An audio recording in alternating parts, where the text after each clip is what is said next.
विश्वेशलिंगसंभूतं विश्वविद्याविबोधकं विश्ववन्द्यं सदा वन्दे विश्वाराध्यं जगद्गुरुम्। काशी ज्ञान सिंहासन के आदि जगद्गुरु विश्वाराध्य से लेकर विश्वेश्वर शिवाचार्य पर्यंत जो गुरु परंपरा हुई है उसे अनेक प्रणिपात समर्पित करते हुए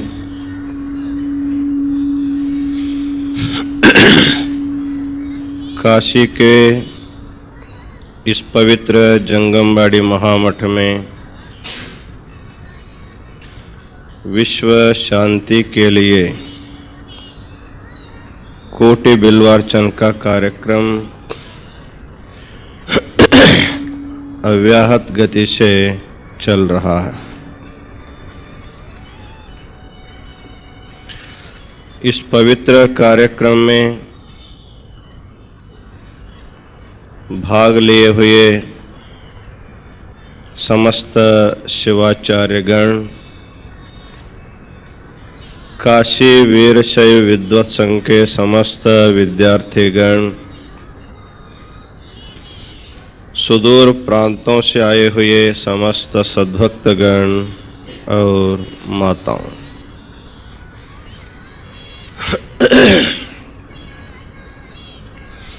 विश्व शांति के लिए एक अभूतपूर्व कार्यक्रम काशी महाक्षेत्र में कोटि बिल्वार्चना के रूप में आयोजित किया गया है। इस कार्यक्रम में प्रतिदिन सैकड़ों भक्त उपस्थित होते हैं। जगद्गुरु विश्वाराध्य जी को लक्ष लक्ष बिल्वार्चना करते हैं और संध्याकालीन ज्ञान सत्र में भी आप सब लोग भाग लेकर श्री सिद्धांत शिखामणि के महत्वपूर्ण विचारों पर आप लोग चर्चा करते जा रहे हैं। श्री सिद्धांत शिखामणि दर्शन क्षेत्र में एक अपूर्व मणि है, एक रत्न है, जिसके प्रकाश से जीवात्मा धीरे धीरे परमात्मा तक पहुंच सकता है। उस अपूर्व ग्रंथ में माहेश्वर स्थल के बारे में हम लोग विचार करते जा रहे हैं। इस माहेश्वर स्थल में आज हम लोग सर्वगतत्व निरासन स्थल के बारे में विचार करने वाले हैं। इस स्थल को प्रतिपादन करते हुए जगद्गुरु रेणुकाचार्य जी बताते हैं, सर्वगत्वे महेशस्य सर्वत्राराधनं भवेत्, न लिंगमात्रे तन्निष्ठो न शिवं सर्वगं स्मरेत्। सर्वगोपि स्थितशंभुः स्वाधारे हि विशेषतः, तस्मादन्यत्र विमुखः स्वेष्टलिंगे यजेच्छिवम्। सर्वगत्वे महेशस्य सर्वत्राराधनं भवेत्। भगवान शिव की स्थिति कहाँ पर है, इसके बारे में विचार किया जाता है। प्रायः भगवान की स्थिति को, भगवान के अस्तित्व को सर्वत्र माना जाता है। जैसे आकाश सर्वत्र है, तो आकाश का भी आकाश परमात्मा होने के कारण उससे भी उसको व्यापक माना जाता है। तो शास्त्रकारों ने आकाश के ही उदाहरण के द्वारा परमात्मा को समझाते हैं। आकाशवत सर्वगतश्च नित्यः, जैसे आकाश सर्वत्र है। जिस गांव से आप लोग आए हैं उस गांव में भी आकाश है। आप लोग काशी आए हैं, यहां पर भी आकाश है। आप कहीं भी जाएंगे आपको आकाश का अनुभव होता ही है। अर्थात हमारा आना जाना उठना बैठना सब हम आकाश में ही करते हैं। आकाश जो नहीं रहेगा हम लोग आ नहीं सकते, जा नहीं सकते। सब व्यवहार के लिए अवकाश दिया हुआ जो महाभूत है उसका नाम आकाश है। सर्वदेश सर्वकाल सर्व वस्तुओं में व्याप्त आकाश जैसा है, उसी प्रकार परमात्मा भी सर्वत्र व्यापक है। ये शास्त्र का आदेश है। लेकिन यहां माहेश्वर स्थल के लिए भगवान के सर्वगतत्व का निराश किया जा रहा है। तो कहते हैं सर्वगत्वे महेशस्य सर्वत्र आराधनम भवेत्। भगवान सर्वत्र है लेकिन उनकी पूजा कहां करनी चाहिए, एक समस्या है। अणु रेणु तृण काष्ठ में शिव व्यापक है। हम जिसको देखते हैं उसमें भी परमात्मा है। हम लोग जहां बैठे हैं वहां पर भी परमात्मा है। आगे भी है, पीछे भी है, ऊपर भी है, नीचे भी है। 10 दिशाओं में वह व्याप्त रूप है। फिर हमको उनकी पूजा करनी है तो कहां करना? कहते हैं सर्वत्र यदि भगवान की पूजा करना तो संभव नहीं है। चलना फिरना भी असंभव हो जाता है। कहाँ जाना? तो भगवान के ऊपर ही जाना, भगवान के ऊपर ही आना, उठना बैठना। तो कहते हैं सर्वगत्वे महेशस्य सर्वत्र आराधनम भवेत्। भगवान सर्वत्र है ऐसी भावना करके यदि हम रहेंगे तो हमको सब जगह उसकी पूजा करते जाना पड़ता है। इसलिए कहा जाता है माहेश्वर को भावना में भगवान को सर्वत्र माने, लेकिन पूजा मात्र एक जगह करना चाहिए। सभी जगह पूजा करते नहीं जाना, एक जगह में पूजा करना। तो भगवान शिव का स्वरूप व्यापक हो जाने के कारण उसका अनंत रूप है, फिर भी भगवान शिव को लिंग रूप में पूजा करने का एक प्राशस्त्य माना जाता है। शिव की मूर्ति की पूजा उतना प्राशस्त्य नहीं है। भगवान शिव की पूजा करनी हो लिंगाकार में उसकी पूजा प्रशस्त माना जाता है। तो लिंग 2 प्रकार का है, एक स्थावर लिंग है, दूसरा इष्ट लिंग है। मंदिरों में स्थापित जो शिवलिंग होता है उसको स्थावर लिंग कहा जाता है। जो साधक अपने शरीर पर धारण करके अपने हथेली पर रख करके जो पूजा करता उसका नाम इष्टलिंग है। तो वीर शैव लोग प्रायः इष्टलिंग पूजा के लिए अधिक महत्व देते हैं। कहीं भी जाते हैं, तीर्थ क्षेत्र में जाते हैं, फिर भी अपने इष्टलिंग लेकर के जाते हैं। उन तीर्थों में अपने इष्टलिंग पूजा ही करते हैं। तो भगवान शिव की आराधना इष्टलिंग के रूप में वीरशैव करते हैं और स्थावर लिंग के रूप में शैव लोग उसकी पूजा करते हैं। तो चाहे मंदिर में पूजा करने वाले हो, चाहे अपने हस्तपीठ पर लिंग पूजा करने वाला हो, तो उनको एक जगह पर अपने निष्ठा रख करके उसकी पूजा करनी पड़ती है। इसलिए भगवान शिव सर्वत्र होने पर भी उसका प्राकट्य स्थान जो है वो शिवलिंग, उसका प्राकट्य स्थान माना जाता है। जब परमात्मा निर्गुण निराकार के रूप में था, संसार में रहने वाले सभी भक्तों के ऊपर अनुग्रह करने के लिए वही भगवान शिव जो है लिंगाकार के रूप में उसका अवतार हुआ है, लिंगा अवतार उसका हुआ है। तो शास्त्रों में उसका प्रमाण भी मिलता है। माघ कृष्ण चतुर्दश्याम आदि देवो महानिशि शिवलिंगतयोद्भूतः सूर्यकोटि समप्रभः। अर्थात माघ मास के कृष्ण पक्ष के चतुर्दशी के दिन, अर्थात महाशिवरात्रि के पर्व काल में वही भगवान लिंगाकार के रूप में भूलोक में उसका अवतार माना जाता है। इसलिए भगवान शिव की पूजा लिंग के रूप में पूजा की जाती है और उसकी पूजा वीरशैव लोग उसी परमात्मा को अपने हस्तपीठ पर इष्टलिंग के रूप में पूजा करते हैं। तो माहेश्वर स्थल का साधक निष्ठा भक्ति संपन्न होने के कारण वह अपने निष्ठा को इधर उधर न रखते हुए अपने इष्टलिंग में उसको रखना है, क्योंकि इष्टलिंग भगवान का प्राकट्य का एक मुख्य केंद्र माना जाता है।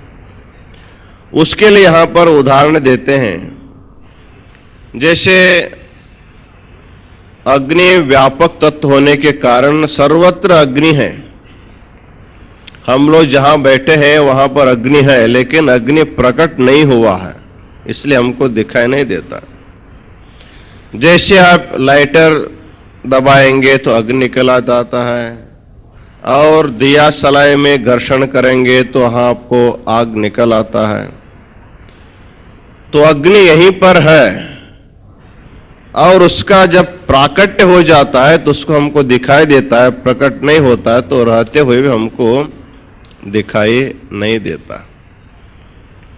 एक गांव में एक ऐसे यात्री, एक साधु सब तरफ घूमता हुआ आया। संध्याकालीन समय था, तो उन्होंने सोचा कि उनको भूख लगी थी, प्यास भी लगा था, और गांव में कोई परिचित व्यक्ति नहीं है, पर किसके घर में जाकर के भिक्षा मांगना चाहिए। वैसे तो साधु संतों के लिए भिक्षा मांगने के लिए कोई परिचय की कोई जरूरत नहीं पड़ती, किसी के घर के सामने जाकर के भिक्षा मांग सकता है। लेकिन उन्होंने सोचा थोड़ा सा यदि परिचय हो जाए तो व्यवस्था अच्छी होती है। परिचय नहीं रहेगा तो ऐसे वैसे व्यवस्था हो सकती है, इसलिए किसी का परिचय करके उसके घर जाना चाहिए, ऐसे उन्होंने सोचा। तो कहां जाना चाहिए? वो जा करके एक मंदिर था शिव देवालय, उस देवालय में बैठ गया।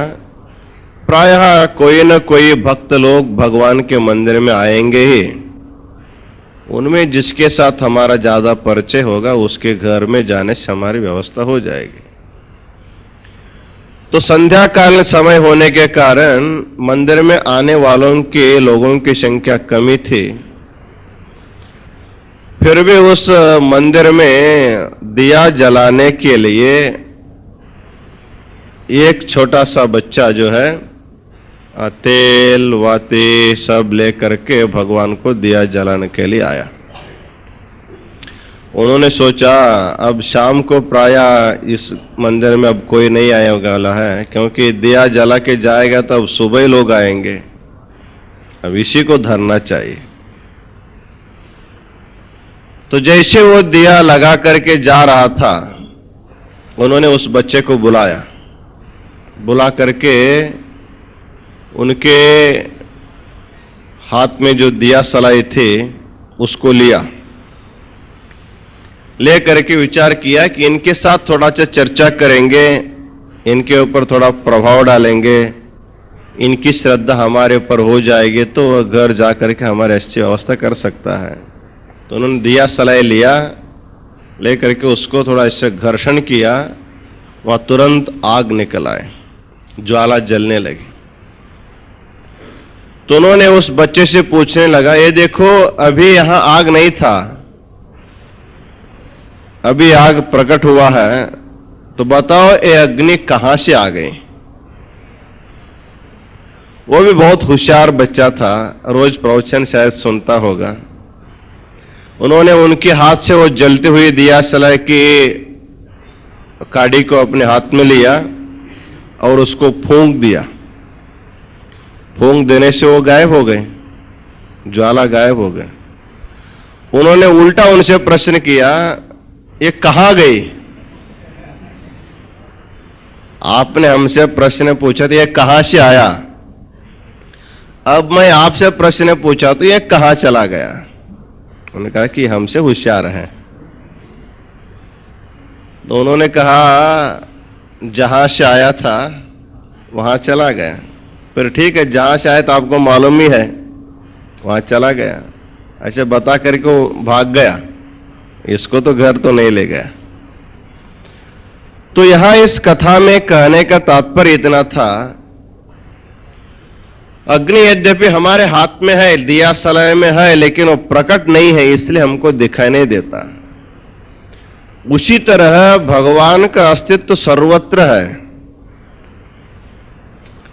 तो सभी जगह में भगवान है, सर्वत्र भगवान का अस्तित्व है। लेकिन भगवान का अस्तित्व सर्वत्र होने पर भी कुछ विशिष्ट स्थानों में उसका जल्दी उसका प्राकट्य होता है, भगवान का प्राकट्य होता है। इसलिए भगवान का जो शिवलिंग आकार है उसमें उसकी पूजा करने से उसका प्राकट्य उसमें हो सकता है, उसके द्वारा हमको अनुग्रह हो सकता है। इसलिए भगवान शिव को लिंग के रूप में ही पूजा करने का एक महत्व बताया जाता है। उसको प्राकट्य के लिए एक उदाहरण दूसरा यहां पर बताया जाता है। तो कहते हैं सभी, अभी तो दिया सलाई लाइटर वगैरह अभी आए हैं, जो पहले जमाने में अग्नि को प्रकट करना था बहुत परिश्रम करना पड़ता था। जब भी वहां उस समय के लोग जब हवन विधि करते थे तो अग्नि प्रकट करने के लिए अरिणी मंथन क्रिया करते थे। 2 लकड़ी लेकर के उसका मंथन करते थे। वो मथन करने के बाद वहां से अग्नि प्रकट होता था। उसके बाद उस अग्नि को लेकर के हवन वगैरह करते थे। प्रायः कोई लकड़ी लेकर के आप घर्षण करेंगे अग्नि निकल सकती है, लेकिन उसमें भी जो शमी वृक्ष है, जिसको आप लोग दशहरा में सुवर्ण परस्पर प्रदान करते हैं, शमी,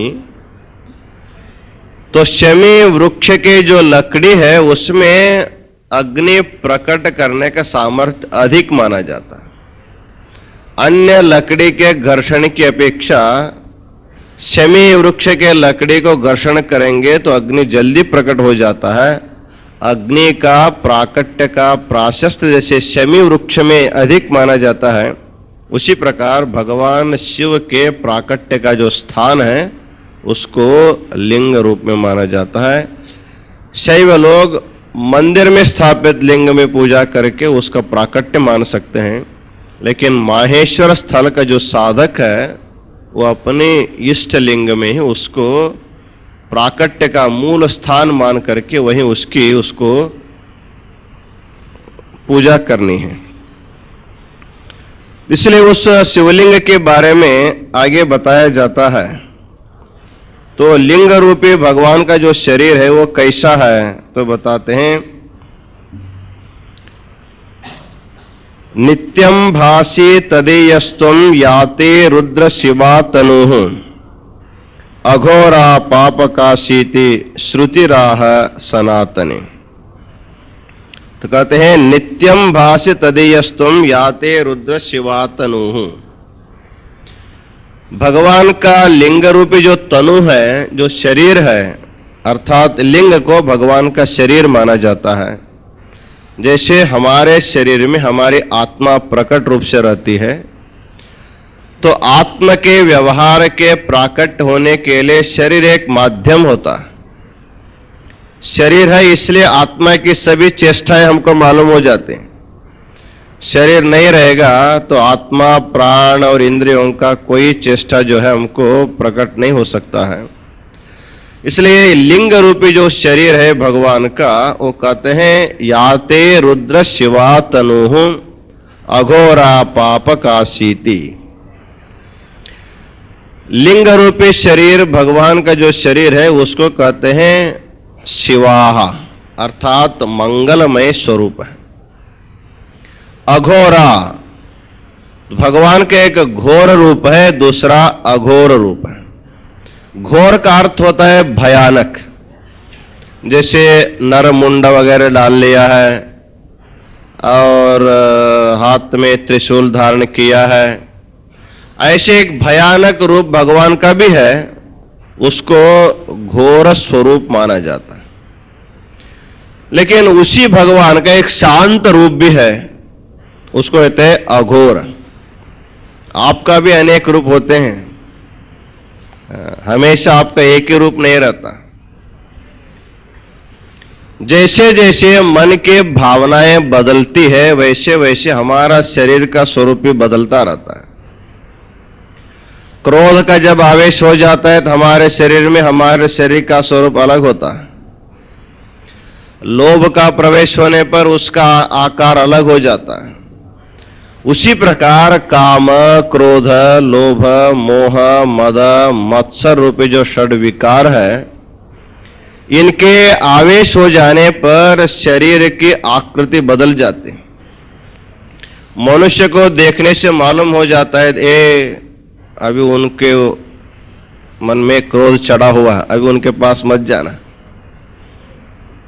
अभी क्रोध आदमी के पास जाएंगे तो हमारा इष्टार्थ सिद्ध नहीं होता है। जब वो शांत हो जाता है, उनके मानसिक स्थिति जब शांत रहते हैं, तब हम लोग उनके पास जाते हैं। ये जैसे कामक क्रोधादि जो वृत्तियां हैं, ये हमेशा रहने वाले वृत्तियां नहीं हैं। आते हैं और फिर चले जाते हैं। हमेशा रहेगा तो शरीर ही बचना मुश्किल है। जैसे क्रोधाकार वृत्ति है, वो एक सेकंड के लिए आ जाता है, एक मिनट के लिए आ जाता है, फिर चला जाता है। जिस समय क्रोध आवेश हुआ है शरीर में, उस समय मनुष्य अपने विवेक को, विचार को खो बैठता है और क्या करना क्या नहीं करना बिना सोचे बहुत कुछ कर डालता है, बाद में पछताता है। जब कोई व्यक्ति किसी के ऊपर क्रुद्ध हुआ है, सोचता है कि समय यदि हमारे सामने आ जाएगा इसको जान से मार डालूंगा, ऐसे तैयारी में बैठा हुआ रहता है। और उस समय यदि कोई व्यक्ति नहीं मिला उनको, दूसरे दिन सुबह यदि वही व्यक्ति उनके सामने आ जाता है तो कहता है कल तुम हमारे सामने आए होते, तुम्हारी जिंदगी समाप्त हुई होती। लेकिन इस समय वही सामने, लेकिन वो आवेश इस समय उनके मन में नहीं रहता। अर्थात जैसे क्रोध का आवेश है, काम का आवेश है, लोभ का आवेश है, मद मत्सर का आवेश है, वो एक थोड़े समय के लिए आते हैं, फिर वो चले जाते हैं। उन दूषित वृत्तियों के आवेश के द्वारा मनुष्य का आकार जो है कभी भयानक हो जाता है। उसी प्रकार जब ये वृत्तियां जब नहीं रहती है, जब मन में सात्विक भाव आ जाता है, तो मनुष्य एकदम शांत रहता है, प्रसन्न दिखाई देता है, सबके साथ प्रेम से बातचीत करता है। क्रोधी व्यक्ति किसी के साथ प्रेम के साथ व्यवहार नहीं कर सकता, बातचीत भी नहीं कर सकता है, चिड़चिड़ापन जो है ज्यादा उसके मन में आता है। वैसे भगवान के दो रूप माना जाता है, एक घोर रूप है, दूसरा अघोर रूप है। तो घोर का अर्थ होता है जो भयानक है, जो सृष्टि को प्रलय करते समय भगवान का जो स्वरूप होता है वह अत्यंत भयानक होता है। तो उस भयानक स्थिति में भगवान के सामने जाना सबके लिए संभव नहीं होता है। वही भगवान जब अघोर रूप धारण करता है, अर्थात प्रशांत रूप धारण करता है, वही भगवान का शिवलिंग का जो आकृति है, शिवलिंग रूप जो है वो भगवान का अघोर रूप माना जाता है, एकदम शांत रूप माना जाता है।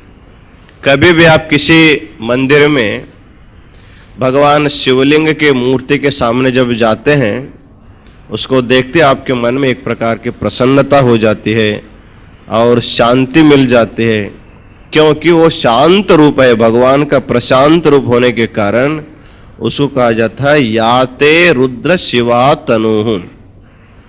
हे रुद्र, तव तनुः शिवा, तुम्हारा जो शरीर है, लिंग रूपी जो शरीर है, वो एकदम शांत है, प्रसन्न है। और कहते हैं अघोरा अपाप काशिनी, अपापेशु काश्यत इति अपाप काशिनी। उस लिंग के पूजा करने के लिए भी पुण्य लगता है। सभी व्यक्तियों को भगवान शिव की पूजा संभव नहीं है। भगवान के मंदिर में जाकर के पूजा करना हो या उसी भगवान को अपने हथेली पर इष्ट लिंग के रूप में पूजा करनी हो, उसके लिए भी पुण्य लगता। कहते हैं अपाप काशिनी, अपापेशु भक्तेषु काश्यत इति अपाप काशी। अर्थात पाप रहित भक्तों के शरीर पर निरंतर प्रकाशित होने वाला तुम हो। शास्त्रकारों ने कहा है कि अनेक जन्मों में किए हुए पुण्य के कारण ही उनको शिवभक्तों के घर में जन्म मिलता है, नहीं तो ऐसे शिव में भक्ति रखने वाले व्यक्तियों के घर में भी जन्म मिलना हो, उसके लिए बहुत पुण्य लगता है।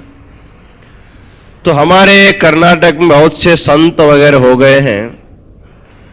उनमें बसवेश्वर एक नाम का एक संत हुआ है। वो कहता है किसी राजा के घर में राजपुत्र के रूप में जन्म होने की अपेक्षा किसी शिवभक्त के घर में सेवक के रूप में जन्म होना सबसे बड़ा उसको माना जाता है। क्यों? राजा के पुत्र होने की अपेक्षा शिवभक्त के घर में सेवक होने के लिए क्यों ये श्रेष्ठ माना जाता है? तो कहते हैं राजा का पुत्र होकर के जन्म लेता है, उनके मन में हमेशा राजसीय भावना रहती है। उसके ऊपर चढ़ाव करो, इसके ऊपर चढ़ाव करो, उस राज्य को स्वाधीन करो, इस राज्य को स्वाधीन करो। राजा के मन में कभी तृप्ति नहीं रहती। तो कहा जाता है कि शास्त्र का यह नीति भी है, राजा को कभी संतुष्ट भी नहीं रहना चाहिए। जब अपनी सीमा जो है, ठीक है यहां तक हमारे सीमा हो गए, इसके बाद क्या करना, ऐसे आलस्य नहीं करना चाहिए। उसको फिर आगे सोचना चाहिए, हाँ उसको भी लेना चाहिए, उसको भी लेना चाहिए। अर्थात पूरे संसार में मेरा ही अस्तित्व होना चाहिए, ऐसे महत्वाकांक्षा रख करके राजा को अपनी आशा को बढ़ाते रहना चाहिए, आशा को बढ़ाते रहना चाहिए। तो ऐसे राजा के घर में जब राजा के पुत्र के रूप में जब आपका जन्म हो जाता, तो आपका व्यवहार वैसे ही होगा। उसके ऊपर हमला बोलो, इसके ऊपर हमला बोलो, उसका राज्य को अपना स्वाधीन करो, इसके राज्य को अपना स्वाधीन करो। इसी राजसीय वृत्ति में ही संपूर्ण जीवन उसका जाता है। जन्म से लेकर मरने तक उनकी विचार, उनकी भावना उसी में रहते। कभी पूजा पाठ, देव दर्शन के लिए कभी उसके समय नहीं मिलता। इसलिए बसवेश्वर कहते हैं राजा के घर में राजा के पुत्र होकर के जन्म लेने की अपेक्षा शिवभक्त के घर में यदि उनके सेवक के रूप में हमारा जन्म हो जाता है, तो हमारा जीवन पावन इसलिए होता है क्यों? शिवभक्त का दिनचर्या कैसी होती है? उठते ही शिव ध्यान करते हुए उठता है। जब सो जाता है तो भगवान शिव का ध्यान करता हुए सो जाता है। तो उठने के बाद शिव ध्यान करके उठता है, स्नान करता है, शिव पूजा करता है, शिव पूजा का सामग्री का संग्रह करता है। तो दिन भर इसी में उनका चिंतन व्यवहार चलता रहता है। जब पूजा समाप्त हो गई तब चिंतन करता है, ध्यान करता है, भजन करता है। जब भोजन भी करना होगा तो भगवान को भोग लगा करके प्रसाद के रूप में उसका सेवन करता है। इस तरह एक शिवभक्त जो है निरंतर अपने मन में चाहे पूजा कर रहा हो, चाहे भोजन कर रहा हो, चाहे सामग्री का संपादन कर रहा हो, उनका संपूर्ण व्यवहार का केंद्र बिंदु भगवान शिव ही होता है। जो कुछ भी करता है शिव के लिए करता है। ध्यान भी करता है तो शिव के लिए करता है, भोजन भी करता है तो शिव के लिए करता है, वो अपने लिए नहीं करता।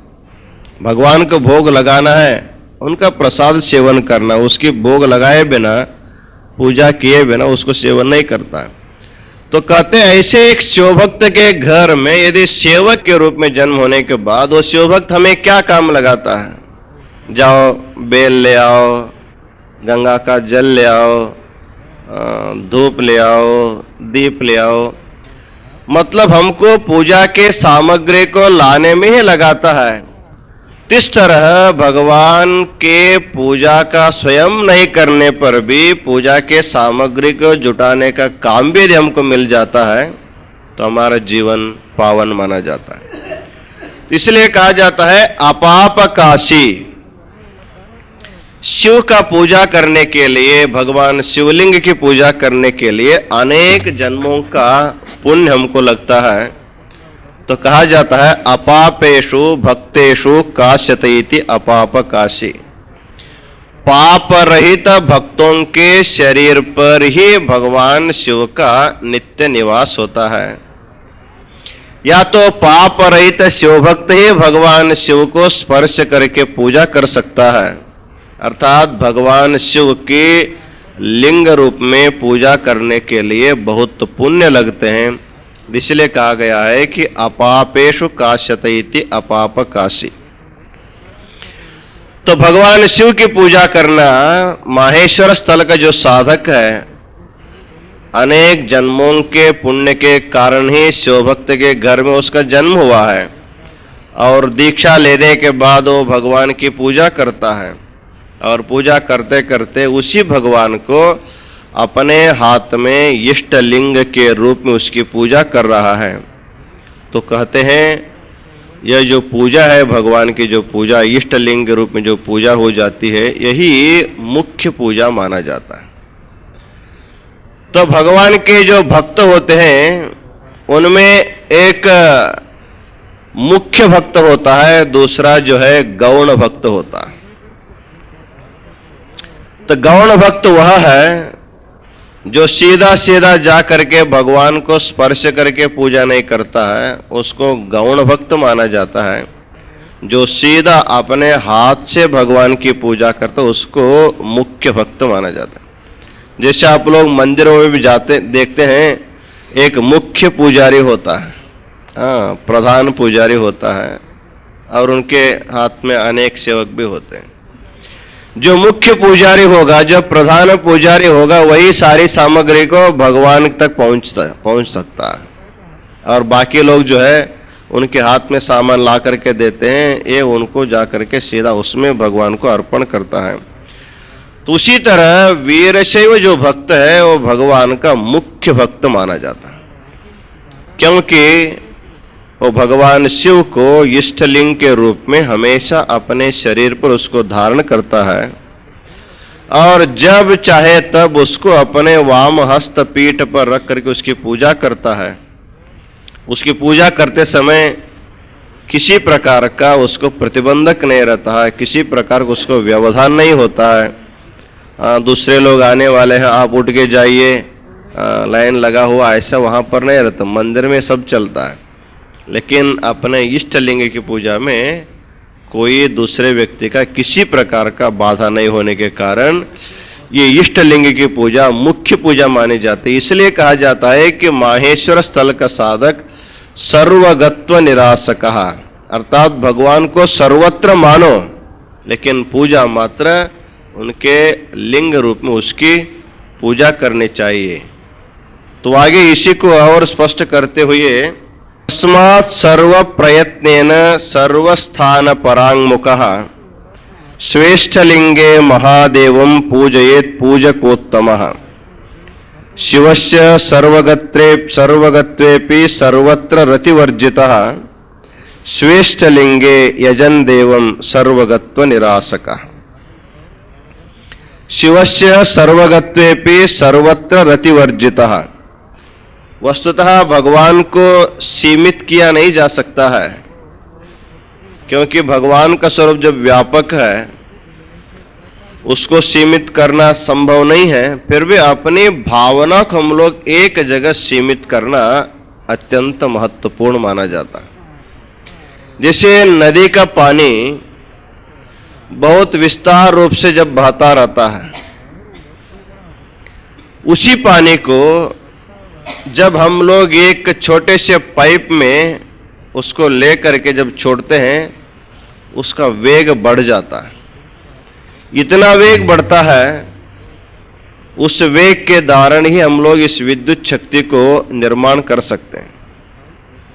जहां पर भी विद्युत शक्ति का निर्माण होता है वहां ले जा करके देख सकते हैं, जो नदी का जो बड़ा प्रवाह होगा उसी पानी को छोटे पाइप में उसको ले करके जब एक चक्र के ऊपर छोड़ देते हैं, उसका जो वेग के कारण ही चक्र घूमता घूमता हुआ उसमें यह विद्युत शक्ति का निर्माण हो जाता है। अर्थात व्यापक स्वरूप को जब हम छोटे में ले करके उसका स्वरूप देखेंगे तो उसमें उसकी शक्ति, उसका प्रभाव जैसे बढ़ जाता है, उसी प्रकार हमारी भावना को व्यापक न बना करके जब हम अपनी भावना को जब हम संकुचित कर देते हैं, उस संकुचित भावना में इतनी शक्ति आ जाती है, उसी में भगवान को प्राकट्य होने का सामर्थ्य मिल जाता है। इसलिए हमारी संपूर्ण शक्ति को केंद्रित करने पर वहां एक अलौकिक शक्ति निर्माण हो जाता है। जैसे आप लोग देखते हैं सूर्य का जो प्रकाश है, पूरे संसार भर उसका प्रकाश पड़ता है। सूर्य के प्रकाश के जो किरण है उसमें प्रकाश देने का भी सामर्थ्य है और जलाने का भी सामर्थ्य है। लेकिन सामान्यतः जहां पर भी सूर्य का प्रकाश पड़ता है वहां कुछ भी जलता नहीं है। लेकिन उसी सूर्य प्रकाश को एक विशिष्ट कांच में हम लोग ले करके जब नीचे छोड़ते हैं, सूर्य के किरणें को एक केंद्र बिंदु में लेकर के हम नीचे छोड़ेंगे, सारे किरण एकत्र आकर के जब संकुचित होकर के एक बिंदु से नीचे निकलते हैं तो वहां तुरंत आग लग जाता है और नीचे का वस्तु जल जाता है। इसको आप लोग कई बार देख चुके हैं, उसका अनुभव भी कर सकते हैं। अर्थात सूर्य का प्रकाश जब बिखर जाता है तो उसकी शक्ति जो है बिखर जाते, उसका सामर्थ्य हमको दिखाई नहीं देता है। उसी को हम एक केंद्र जब लेते हैं तब उसका शक्ति का सामर्थ्य हमको अनुभव होता है। उसी तरह भगवान सर्वत्र है, ऐसी हमारी भावना जब व्यापक हो जाती है उसमें उतना सामर्थ्य नहीं आता है। अपनी व्यापक भावना को एक जगह पर जो हम केंद्रित कर देते हैं, इष्ट लिंग पर जो हम केंद्रित कर देते हैं, उसमें एक अगाध सामर्थ्य उत्पन्न हो जाता है। इसलिए शिवयोग करने वालों के लिए त्राटक करने को कहते हैं। अपने इष्ट लिंग को निर्निमेष दृष्टि से जब हम लोग देखते जाते हैं तो धीरे धीरे पहले आपके आंखों में आंसू आएगा, थोड़ा त्रास हो जाएगा, और धीरे धीरे जब आपकी साधना बढ़ती जाती है तो आपको अपने इष्ट लिंग को ही एक प्रकाश के रूप में देखने का सामर्थ्य आपको प्राप्त हो जाता है।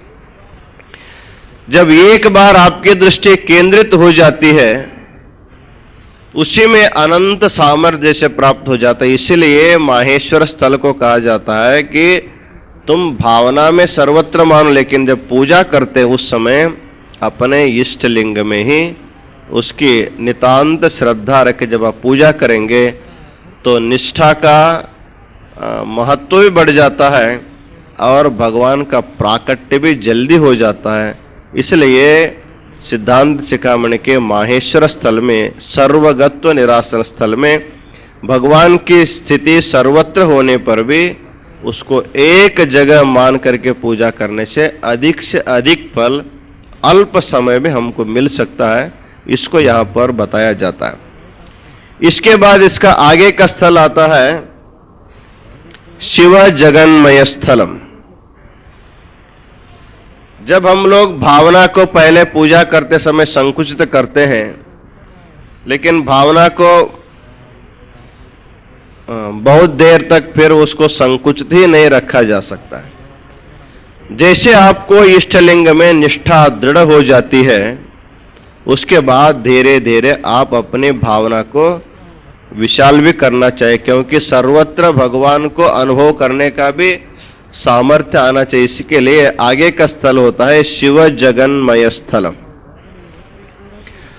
पहले बताया गया था कि सर्वाद्वैत निरसन स्थल में यह कहा गया था प्रपंच परमात्मा नहीं है, प्रपंच परमात्मा का कार्य है और परमात्मा प्रपंच से अलग है। जैसे उसको उदाहरण दिया गया था, एक कुम्हार घड़ा निर्माण करता है तो घट अलग है और कुम्हार अलग है, घट ही कुम्हार नहीं है। तो वहां पर निमित्त कारण, प्रपंच और परमात्मा के बीच में निमित्त कारण संबंध बताया। परमात्मा निमित्त कारण है और माया उपादान कारण है, प्रपंच जो है कार्य, इस तरह बताया गया था। लेकिन वस्तुतः विचार किया जाए, वीरशैव सिद्धांत में परमात्मा को केवल परमात्मा नहीं मानते, उसको शक्ति विशिष्ट परमात्मा हम लोग मानते हैं। अर्थात भगवान की शक्ति और भगवान दोनों मिलकर के सृष्टि करते हैं, तो उसमें भगवान निमित्त कारण बनता है और उनकी जो शक्ति है वह उपादान कारण बनती है। आपको उपादान कारण निमित्त कारण समझ में आता है कि नहीं है? जिसमें कार्य रहता है उसको उपादान कारण कहा जाता है। जैसे घट जो है उसका अस्तित्व मिट्टी में होता है, मिट्टी से ही घड़ा बनता है, जिसके द्वारा वस्तु निर्माण हो जाता है उसको उपादान कहते हैं। और सामग्री को लेकर के निर्माण करने वाला जो ये चेतन व्यक्ति होगा उसको निमित्त कारण कहते हैं। आप लोग वस्त्र पहने हुए हैं तो वस्त्र का उपादान कारण क्या है? तो तंतु। पहले धागा निर्माण करते हैं, उसके बाद उसको बुनाई करते हैं। पट निर्माण करने में तंतु उपादान कारण है और जो बुनने वाला जो व्यक्ति उसको निमित्त कारण माना जाता है। उसी प्रकार इस संसार को निर्माण करने के लिए, जैसे जुलाहा कपड़ा निर्माण करने के लिए रुई लेता है या रेशम का धागा लेता है, इसको लेकर के अपने जुलाई के सामग्री लेकर के कपड़ा को वो बुनाई करता है। तो वहां पर जुलाई हो या कुम्हार हो, कुछ भी कार्य करने के लिए बाहर के कुछ सामग्री लेकर के और संपादन करते हैं।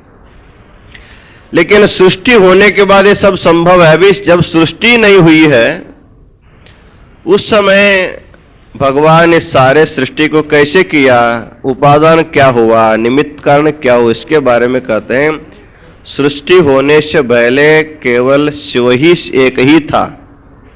एकमेवा द्वितीयम ब्रह्म नेह नानास्ति किंचन।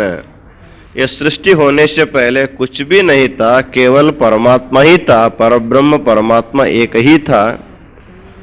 तो वहां पर जब दूसरा नहीं है तो उसी को निमित्त कारण भी होना पड़ता है और उसी को जो है उपादान कारण भी होना पड़ता है। एक ही वस्तु, एक ही व्यक्ति कभी कभी निमित्त और उपादान दोनों हो सकता है। जैसे आपके घर में मकड़ी और जाल बुनता है, आपको देखते होंगे, रोज आप सफाई करते हैं मकड़ी के जाल को। तो मकड़ी जाल निर्माण करने के लिए जो धागे होते हैं, जो सूत्र होते हैं, वो कहीं से लाता नहीं है। किसी के घर में जाकर के रुई चुरा करे लाकर वो अपना जाल नहीं बनाता है, क्योंकि भगवान उनके शरीर में ऐसा एक अलौकिक तत्व रखा है, उसी के लाला रस से ही वो तंतु भी बनता है और उसका जाल का निर्माण वो स्वयं भी करता है। अर्थात जाल निर्माण करने के लिए तंतु भी उसी के पास है और निर्माण करने का शक्ति भी उसी के पास है, इसलिए उसको अभिन्न निमित्त उपादान कारण कहा जाता है। अर्थात मकड़ी के जाल निर्माण करने के लिए उसको तंतु भी उसी के पास है और निर्माण करने वाला तत्व भी उसी के पास है। जैसे उपादान कारण भी मकड़ी है और निमित्त कारण भी जैसे मकड़ी है, उसी प्रकार सारे सृष्टि को निर्माण करने के लिए परमात्मा ही निमित्त कारण है और परमात्मा ही उपादान कारण है। परमात्मा से छोड़कर कुछ दूसरा नहीं है, इसलिए वही दोनों कारण उसी को माना जाता है। तो सर्वाद्वैत निरसन स्थल में भगवान को केवल निमित्त कारण मान करके उनको प्रपंच से भिन्न माना गया था। अब हमको परमात्मा ही निमित्त कारण है, परमात्मा ही उपादान कारण है, इसको समझाने के लिए आगे के जो स्थल है शिव जगन्मय स्थल, इसमें परमात्मा को उपादान कारण मान करके कहा जाता है। इसमें कहते हैं पूजा विधौ नियम्यत्वा लिंग मात्रे स्थितम शिवम पूजयन्नपि देवस्य सर्वगत्वं विभावयेत् यस्मादेतत् समुत्पन्नं महादेवाच्चराचरं तस्मादेतन्न विद्येत यथा कुंभादिकं मृदः। तो कहते हैं जैसे मिट्टी से घड़ा अलग नहीं होता है। यदि कोई कुम्हार आपको एक मिट्टी का सुराही ला करके दिया पानी पीने के लिए, तो आप कहे उनसे तुम अपने मिट्टी ले जाओ और सुराही हमारे पास रख दो, घटा हमारे पास रहने दो, तुम अपनी मिट्टी तुम ले जाओ। तो मिट्टी को घट से अलग नहीं किया जा सकता, क्योंकि वो घट जो है मृण्मय घट है। सोने का आभूषण आप बनाएंगे, स्वर्णकार के पास जाकर के आप सोना देंगे, इसके अंगूठी बनाओ, इसका कुछ और भी कुछ सामग्री बनाओ, ऐसे दे देते हैं, तो सोने से वो अलंकार बना देता है। बनाने के बाद यदि आप उनसे कहेंगे तुम तुम्हारा आभूषण अलग करो, मेरा सोना अलग करो, कहेगा तो कैसे किया जा सकता है? क्योंकि आभूषण जैसे सुवर्णमय है, प्रत्येक आभूषण में, आभूषण के अंग में सोना ही सोना है। आपको देखने के लिए आभूषण है, वस्तुतः वो तो सोना ही है। आपके दृष्टि से आभूषण है, सोनार के दृष्टि से, सोनार के दृष्टि से आभूषण है, सोनार की दृष्टि से सोना है। चाहे कोई भी आभूषण आप लेंगे वो तौल के आपको देता है, अर्थात उसको केवल ये कितना ग्राम है उनसे उसका मतलब है। चाहे अंगूठी ले हो, चाहे गले का सिकड़ी ले हो, सिकड़ी क्या बोलते हैं, चैन, कुछ भी हो सकता है। लेकिन कोई आभूषण सुवर्णमय जैसे हो जाता है, उसी प्रकार कहते हैं जैसे घट मृण्मय है, आभूषण सुवर्णमय है, उसी प्रकार प्रपंच भी जो है परमात्ममय है। क्योंकि परमात्मा से सारी सृष्टि बनी हुई है, उसी से पृथ्वी उत्पन्न हो गए, उसी से जल उत्पन्न हो गया, उसी से अग्नि उत्पन्न हो गए, उसी से वायु आकाश उत्पन्न हो गए, तो सारी सृष्टि उसी से उत्पन्न हो गए। इस यहां कहने की अपेक्षा वही परमात्मा इन पृथ्वी के रूप में प्रकट हुआ है, वही परमात्मा जल के रूप में, वही परमात्मा अग्नि के रूप में, वही परमात्मा आकाश के रूप में, वही उन्हीं का ही एक विलक्षण स्वरूप माना जाता है। उसको उदाहरण देते हैं, जैसे एक पट को लेकर के आप कुटीर बनाते हैं। सैनिक लोग जैसे कहीं भी जाते हैं उनका टेंट बनता है। टेंट किसका होता है? कपड़े का होता है। जैसे उसको आकार दे दे तो टेंट हो जाता है, बाद में उसको निकाल देंगे तो उसको लपेट करके कपड़ा के जैसे ले जाते हैं। और जब लपेटा जाता है तो उस समय उसको टेंट नहीं कहा जाता है, उसको जो विस्तार से आप लगाएंगे उसको आप टेंट कहते हैं। तो वही कपड़ा भी है, वो टेंट भी है। जब वो विशिष्ट आकार में आ जाता उसको आप टेंट कहते हैं, जो उसका आकार नहीं रहता उसको आप कपड़ा कहते हैं। उसी प्रकार परमात्मा जब जो है पृथ्वी, आप, तेज, वायु, आकाश का रूप धारण कर देता है उसको हम लोग कहते हैं सृष्टि हो गई। जब अपने मूल स्वरूप को में रहता है उस समय कहते हैं सृष्टि नहीं है। उसका उदाहरण देते हैं, पत्र शाखादि रूपेण यथा तिष्ठति पादपः तथा भूम्यादि रूपेण शिव एको विराजते। कभी आप किसी बगीचा में जाएंगे तो कोई वृक्ष आप लोग देखते हैं। वृक्ष देखने के बाद आपको वृक्ष में क्या क्या दिखाई देता है? उसके जड़ होते हैं, उसका मूल स्कंद होता है, उसकी शाखाएं होती हैं, उसमें पत्ते होते हैं, फूल होते हैं, फल होते हैं।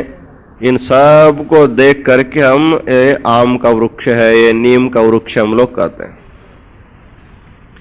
वस्तुतः विचार किया जाए, वृक्ष का अर्थ है सभी से युक्त जो है उसका स्वरूप वृक्ष है। पत्र शाखादि रूपेण यथा तिष्ठति पादपा।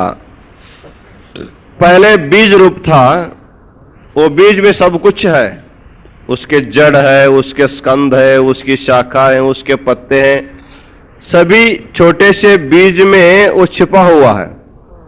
जैसे उसका भूमि का स्पर्श हो गया, जल वायु का संस्पर्श हो गया, वैसे वो बढ़ने लगता है, विकसित हो जाता है।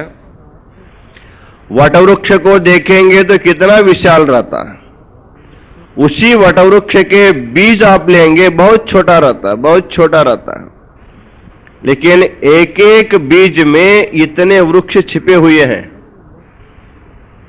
वटवृक्ष के एक एक बीज में इतना बड़ा बड़ा वृक्ष है, और उसमें आगे होने वाले फल और उनके भी बीज विचार करेंगे तो एक बीज से सारी सृष्टि हरी भरी हो सकती है। एक ही बीज से संपूर्ण भूमंडल को हम हरी भरी कर सकते हैं, इतना सामर्थ्य एक बीज में रहता। तो लेकिन जब वह भी विकसित नहीं हुआ है तो हमको कुछ भी दिखाई नहीं देता है। जब उसका विकास हो जाता है, पत्र शाखादि रूप से उसका विकास हो जाता है, हमको वृक्ष कहते हैं। उसी प्रकार अप्रकटित रूप जो परमात्मा था, किसी को दिखाई नहीं देता था, वही अपने प्रकट रूप से भूमि के रूप में और जल के रूप में, अग्नि के रूप में, वायु के रूप में, आकाश रूप में, उन्हीं का विस्तार माना जाता है। तो पहले कहा गया था भूमि परमात्मा नहीं, जल परमात्मा नहीं, वायु परमात्मा नहीं, ऐसे कहा गया था। अब इस समय बताते हैं भूमि भी परमात्मा है और अग्नि भी परमात्मा है, वायु भी परमात्मा है, आकाश भी परमात्मा है, और जिसको देखते हैं सब परमात्मा है। तुम भी परमात्मा है, हम भी परमात्मा है, तुम जहां बैठे हो वो भी परमात्मा है, और तुम क्या खाते हो वो भी परमात्मा है। अर्थात बिना परमात्मा का कुछ भी नहीं है, उन्हीं का अनंत रूप इसको माना जाता है। सृष्टि करने के लिए जब भगवान को अकेले बैठे बैठे जब ऊब जाते परमात्मा, एको हम बहुश्याम प्रजायेय। आपको भी अकेले बैठे बैठे समय कटता नहीं। यदि कहा जाए कैलाश मंडप में जा करके अकेला बैठ जाओ, अकेला बैठने के लिए कहेंगे तो आप जा करके निद्रा ही करते हैं, जागृत रहना मुश्किल है। जब सैकड़ों लोग बैठ करके पंचाक्षर मंत्र का उच्चारण करते रहते, इतना भीड़ भाड़ में भी निद्रा करने वाले लोग होते हैं। किसी किसी को बैठे बैठे निद्रा लग जाते हैं। बेल हाथ में है, बेल हाथ में है, उधर मंत्र चल रहा है, इधर आपकी निद्रा भी चलती है। तो भीड़ भाड़ में निद्रा करने वाले लोग एकांत में क्या करेंगे? और आराम से सो जाते हैं। तो कहने का तात्पर्य है कि अकेला आदमी ज्यादा समय तक बैठ नहीं सकता, उसको अकेलापन जो है ऊब देता आदमी को। तुरंत किसी के पास जाता है, आप आ गए, अच्छा हो गया जी, हम बैठे बैठे हम थक गए, अब आपके साथ थोड़ा गप सप करेंगे, हमारा समय बीत जाता है। समय ही नहीं बीता था। तो बहुत लोगों को समय नहीं बीता, बहुत लोगों को समय नहीं मिलता। प्रपंच में अनेक प्रकार के लोग होते हैं। जैसे भगवान को भी जब समय नहीं बीता था, उस समय उन्होंने सारी सृष्टि किया। एकोहम बहुश्याम प्रजा, लीला करने के लिए वही भगवान ही पृथ्वी रूप में हुआ, वही भगवान जल हुआ, वही भगवान वायु आकाश हुआ, वही सारी सृष्टि हुई, सभी जीवों के रूप में वही आया। इस तरह कहा जाता है कि शिव जगन्मय स्थल में कहते हैं ये सारी सृष्टि शिवरूप है। यत्र यत्र मनोयाति तत्र तत्र शिव दर्शनम। आपका मन जहां भी जाता है तो भावना में सर्वत्र शिव को ही मानना चाहिए। इसीलिए शिव जगन्मय स्थल माहेश्वर स्थल के लिए कहते हैं आप इष्टलिंग में पूजा करो, लेकिन भावना में सर्वत्र भगवान को भी मानो। लेकिन सर्वत्र भगवान को मान करके सभी जगह पूजा करते मत जाओ। कहां कहां पूजा करोगे, तो पूजा में आपका समय सब है हो जाता है। इसलिए पूजा एक जगह करो, वो भी भगवान को, शिव को लिंग रूप में पूजा करो, तत्रापि इष्ट लिंग रूप में उसकी पूजा करो। लेकिन भावना इतना विशाल करो, इतना विशाल करो, जो भी आता है, चाहे पशु हो, पक्षी हो, प्राणी हो, भूत हो, प्रेत हो, सभी में उसी भगवान का स्वरूप को देखने की एक विशाल दृष्टि बना लेना चाहिए। जब मनुष्य की दृष्टि शिवमय हो जाती है तो धीरे धीरे मनुष्य राग द्वेष से मुक्त होता है। तो शिवमय दृष्टि करने का कारण इतना ही है, जब हम सभी सारी सृष्टि को शिवमय देखने लगते हैं तो किसी के ऊपर राग नहीं कर सकते हैं, किसी के ऊपर द्वेष नहीं कर सकते हैं। सबको समान दृष्टि करने का जो शिव दृष्टि है, इस शिव दृष्टि पाने के लिए शिव जगन्मय स्थल में, माहेश्वर स्थल का जो शिव जगन्मय स्थल है, इसमें साधक की भावना को, संपूर्ण भावना को शिवमय रखते हुए इष्टलिंग में निष्ठा रख के पूजा इष्टलिंग की करो और सारी सृष्टि को शिवमय से देखो। इसी को बताने वाला जो स्थल है उसको शिव जगन्मय स्थल कहा जाता है। आगे का जो स्थल है उसके बारे में कल हम विचार करेंगे। इन्हीं वचनों के साथ आज का आशीर्वचन पूर्ण करते हैं। ओम शांति शांति।